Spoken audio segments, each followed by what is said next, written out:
I'm in the middle of reviewing all the parts that make up the Origins Gundam. Sending down some of the parts, reviewing if I miss anything. I know I always miss something, hopefully I don't, but it seems like I got everything here. There was no way for me to actually keep some parts together for me to paint in the weight parts. I had to definitely take it apart. But yeah, this is pretty much everything that you see here. I'm going to do another go through, make sure I didn't miss anything. Don't cover all my bases. Now, there were some parts. Now I am repainting some parts that, you know, like this extra beam saber hilt for the for this kit. If I wanted to do double sabers, or maybe just leave it alone and give it for some other mobile suit. I don't know yet, but I will paint it just in case to get it out of the way, because you never know. Put that there. But as I'm about to begin priming, I forgot that I noticed a few things that this kit has. And let me show you. These stickers.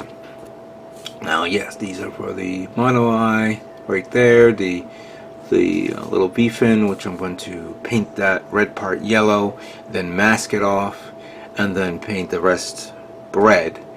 Red sensors, of course, is right there. These, of course, the eyes will be painted yellow, and then I'm going to see if I can cut these little stickers off that's on this, and put it on the eyes, and then repaint that, spray paint that like black, so that way it shows through, and then I'll just remove the stickers.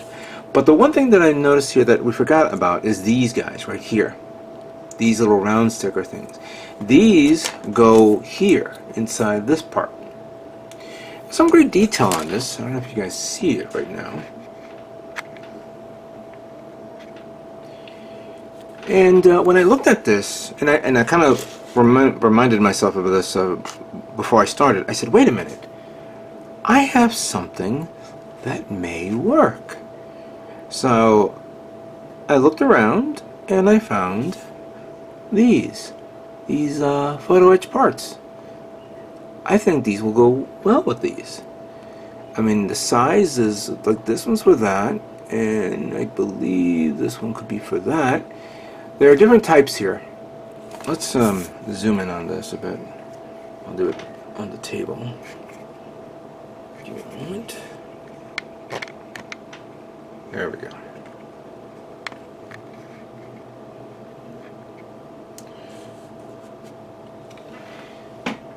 Now, we have the regular, so the design features are interesting. So we have the standard circle with the 4 notches to the edges. We have the circle with the 3 notches in the edges. That's here, so that's 4 and 4. Then we have 5 of the circles with the line in the middle. This one, it looks like a hat, like almost a horror ball type setup. This one has like a little compartment up and down. There's various versions of this. I bought this a long time ago. I said, you know what, one day this will come in handy, and I think now it's about time it will. What's the diameter size? See, the top one is 3mm, 3.5, 4mm, and 5. So this is technically, I think 3mm, while the big one is 4mm. All right, so let's try this. I'm going to use this guy. This is the 3mm one. I'm going to take a little piece of paper here. I'm going to take some Loctite super glue. Put a little dab there. I'm going to work from there. I'm going to use the toothpick. Just remove a small portion of it and put it right there. Just a little bit.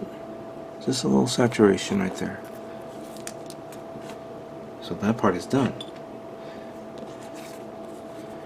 I think I'm going to use, yeah, this one has a lot better detail. So I'm going to remove that. Take this off, like that.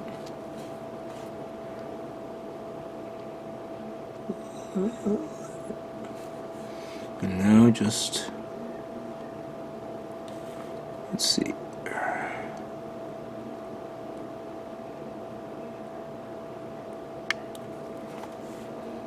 What do you think of that? Granted, if I wanted to, I could have easily drilled a hole in it and then bring it down a bit, maybe about a millimeter or half a millimeter. But I think this should be enough. So we have that. Now we just need 4 of these. That's the problem, though. 4. 1, 2, 3, 4. Yeah, we do have enough. We don't have to actually use the same one. We could use different ones. The one in the middle. Yeah. Now, granted, these will be painted a different color.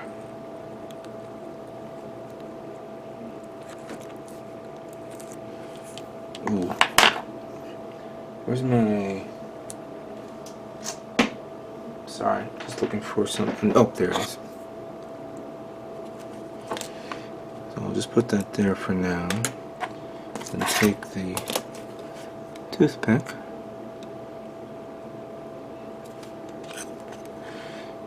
It's a little too much. I don't want to screw it up. There we go.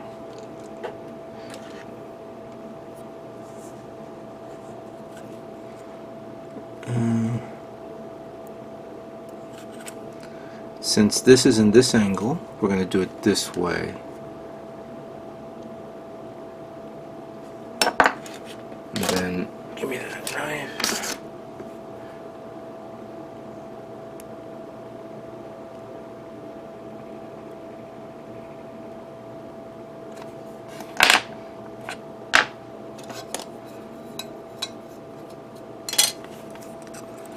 Just apply a little pressure on it, just so that way the glue sticks.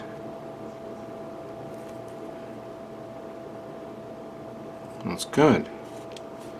Let's do one more, just for shits and giggles. So hang on a second, now I gotta remind myself, so it's, oh that's right, so it's not almost, so I have 2 and 2 foot, so 4 of these for the arms, 4 of these for the bottom part of the feet, and I think the big one, I think they're both the same size, right?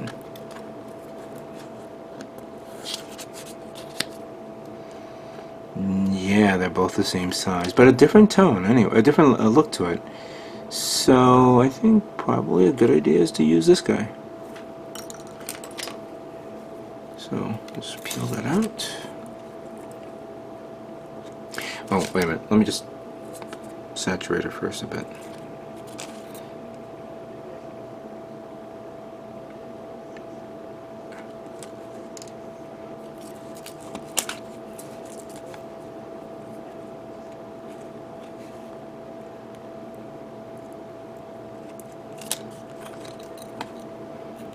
And I think we can do it like at an angle, like what we just did right now. But we have to be consistent with the angle. So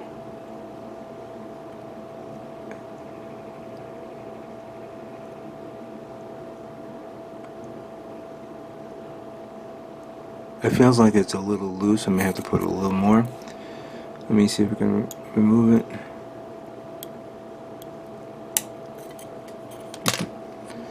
I think that's good enough though. I think, alright, now I see it's feeling a little tight. That's good. Nothing better than to detail a parts that's already been detailed even further. But doing this is better. Alright, once I'm finished with this, let me start beginning to prime. Okay. I have finished priming all the parts using the MK11 primer, and again I had to use a 2-to-1 ratio of priming these parts. Priming came out good. No problem. If you don't do it right, it gives you that little spiderweb look to it, so you gotta be very careful with this, so be patient. But now that it's done and it's ready to go, I can begin now painting all these parts using my M001, which now it got wiped out, pure white.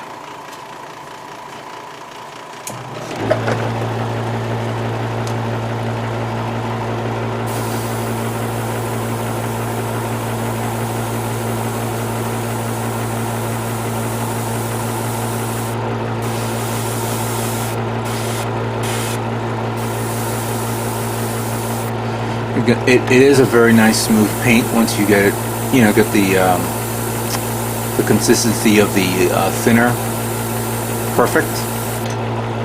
Don't go crazy over it. Yeah, that's good. Here's the part that I put on the photo etch part. Let me just zoom in so you guys can see this. Now, actually, hold on a second here. Oh, okay, good. I thought it was like something stuck onto it. Alright.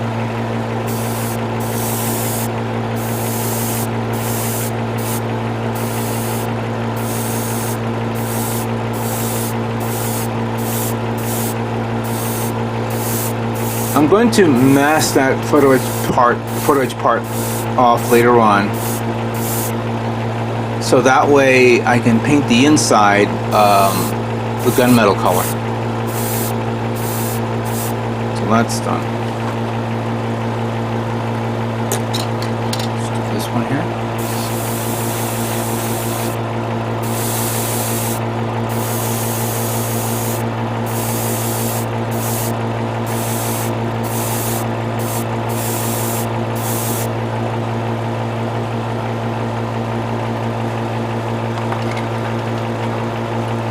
Now I'm also going to paint this white. I'm going to give a light blast on this before I start painting it the red color tone.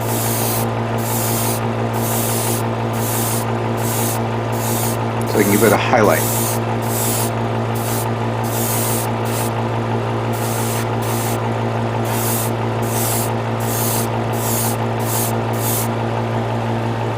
That's good.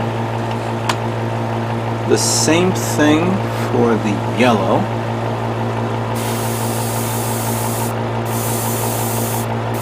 Give it a white base.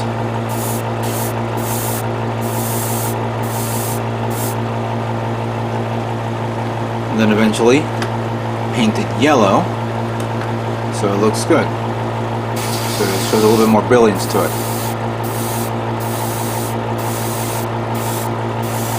Which is something I should have done with the spoon. Maybe painted it the yellow part, the spoon that was supposed to be yellow, painted white first, then spray painted the yellow color tones, and that will be the same for the red and the blue too. But you want a darker tone background with the blue, not a lighter background. It all depends on what kind of shades you want to do. I know that many people will like to do multiple series of shades, so that way it'll give you that interesting look to it. Nice. Now we have the bazooka here.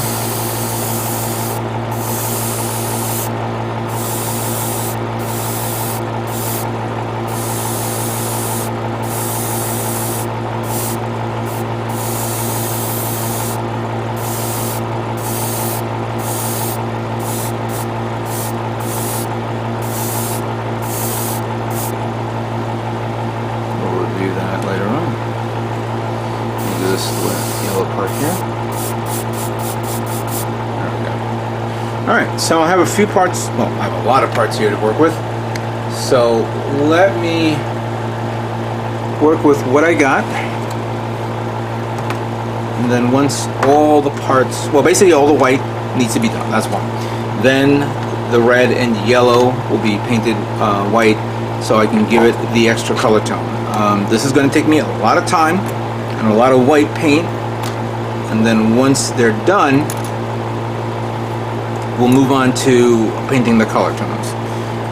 You know, so give me some time for that, alright?